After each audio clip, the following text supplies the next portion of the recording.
Hello, this is Reverend Don Lewis of Magick TV, and I'm here at the Eye of Horus bookstore in beautiful Paganistan, better known as Minneapolis. That's me in the mirror filming. We've been invited here to cover the Wendy concert being held at the historic Cedar Theater this evening. Performing will be Felonious Bosch, Kari Toring, and of course Wendy Rule. We're very pleased to be able to bring you film of this concert in its entirety, and we're very grateful to everyone involved. We thought we would begin here at Eye of Horus, and then on to the concert. Eye of Horus, cute little metaphysical store in Minneapolis. We are sponsoring a concert this evening. Wendy Rule, all the way from Australia, and Kari Toring is a local phenomenon, and also Felonious Bosch, which is a terrific fun band also from Minneapolis. Should be a good evening. I understand this is the first time that you have sponsored a concert. Yes, so it's been a terrific learning experience all the way around, how to bring a thing like this together and how to coordinate everyone and advertise it just right. It's been a lot of learning. Do you think you'll be doing it again in the future? Oh, I hope so. I hope so. This is good fun. I understand this area is called Paganistan. Oh yes, that is a term I believe has been coined by local storyteller extraordinaire Stephen Posh. Has come up with a great many tales centering around Paganistan, the pagan homeland. And so here we are. There have even been maps drawn up of Paganistan showing all the glorious lakes, all the sacred water we have in the area. How long has Eye of Horus been here? Oh, we're coming up on our 5th anniversary. So that's a good thing, our pentanniversary. Will be good. How do you find living in Paganistan versus, say, somewhere else? I have gotten so spoiled living in the heart of Paganistan. I forget sometimes that it's not like this in the rest of the world. The area, the Minneapolis Twin Cities area is a really very open-minded, liberal, welcoming area. The land itself here is very magical, and it's real easy to just fall into, cultural immersion and forget that it's not this open and free everywhere. There are some places that are still a little more conservative. If someone were interested in finding out more about your store or about future events, where would they go? Oh, to find out more about Eye of Horus and the cool things we do here, one would get to the internet and one would find www.eyeofhorus.biz, B-I-Z. Thank you very much. Cool. Is there anything else that you would like to say? I don't feel eloquent enough to come up with anything else to say. Nope. I am Jane Hansen. I am the newly minted creative director for Eye of Horus. I've been associated with the store in a part-time basis for most of its life, but only for the last 6 months have I been here full-time. So creative director is the high-powered title for the person who does the labyrinth gardening and the website and occasionally shoveling the snow out front. We're sitting here in the gallery. Yes. Would you like to say a few words about that? Eye of Horus is built, the space is an old house, and there's this wonderful vaulted ceiling space upstairs, and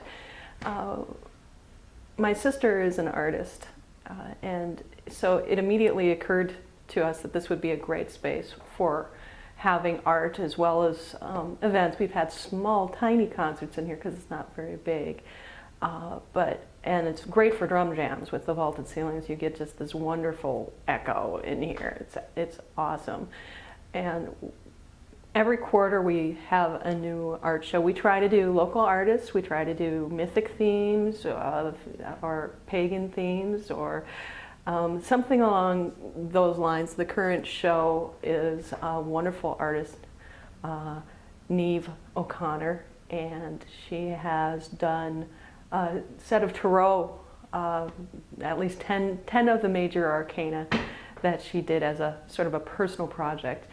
And since we do tarot here, of course, it's just a perfect fit, and it's really neat just to discover how wide a talent base there is out there. You know, if you just, at first we just tapped my sister's friends, and then we sort of started getting more people coming through and say, hey, I'm an artist, would you be interested in my stuff? And we've had just phenomenal success. We've had a Native American show, we've had an Ifa priest do a show here, and so real different you know, native and traditional spiritualities have come to play here, and everyone has its own unique energy, and it's great. So once a quarter we get a whole new vibe, but it sort of creates a wonderful mix and a wonderful space. And if someone were interested in having their work displayed, perhaps, they would contact you? Yeah, they would contact us through our website at eyeofhorus.biz. We have a contact form for them to get a hold of us. Uh-huh. So mostly we're looking for people who are local in the Minnesota region, and so that's what we're looking for artists. And sometimes, you know, it might not be someone who can fill a whole gallery space. We also do different types of art as consignment and that kind of thing. So it really depends on what we have available as far as our schedule for shows. We also do one show a year that is a group show. So that way, you know, 3 or 4 artists can get a showcase, because we have found that there's just, you know, such a wealth, and people have such interest in art that has meaning and substance and is somewhere beyond just some sort of commercial thing. Now I notice there's a lovely labyrinth. Yes. Outside in the garden. Yep. That came about when we looked at we have a door in our gallery that overlooks this empty space. It seems kind of strange. It looks like there used to be some kind of a deck or something there, and it's not there anymore. It's just fenced off so you can overlook a vacant lot next to our store, and that's actually part of our rental space, and our landlord suggested we use it for parking cars, and we thought, boy, that's really ugly, let's see what we can do. What size, what shape is it? Well, that'd be perfect for a labyrinth, and that was my original intent. Let's build a labyrinth. And the space has been really kind of a heart space for a lot of folks, and for the store, because when you walk a labyrinth, anything like that you do with intent, you know, any kind of patterns that you weave, it can be a really powerful thing, or just a really gentle thing, and it's neat because it's a fairly major thoroughfare on the other side of this 14-foot wall, and nobody even knows that it's there. A lady came in the other day who is part of the business association around here, and she's like, oh, that's the labyrinth. I thought it was an urban myth. And I'm like, wow, in 3 years we became an urban myth, but I guess everything happens faster these days. So that's really kind of neat, and we're really fortunate to be able to have a unique space as this, and so we just kind of make the most of whatever time we have. And I think that's just like everything that we all do, is just whatever space, whatever resources, whatever people, how do you make it more meaningful, and how do you make it a celebration, and remember to honor the spirits and the earth. That was one of the things we couldn't stand, looking out at a garbage dump that was there, sort of, you know, it was that vacant, weedy lot that everyone would toss stuff over the wall, and amazingly enough, no one has been tossing stuff over the wall anymore. So Wonderful. yeah. Thank you very much. Oh, you're welcome.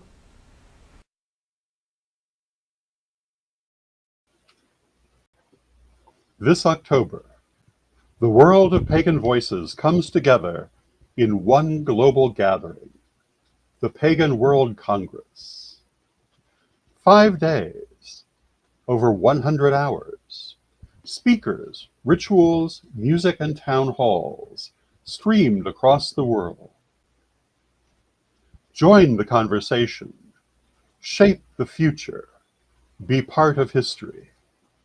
The Pagan World Congress, October 9th through 13th, 2025.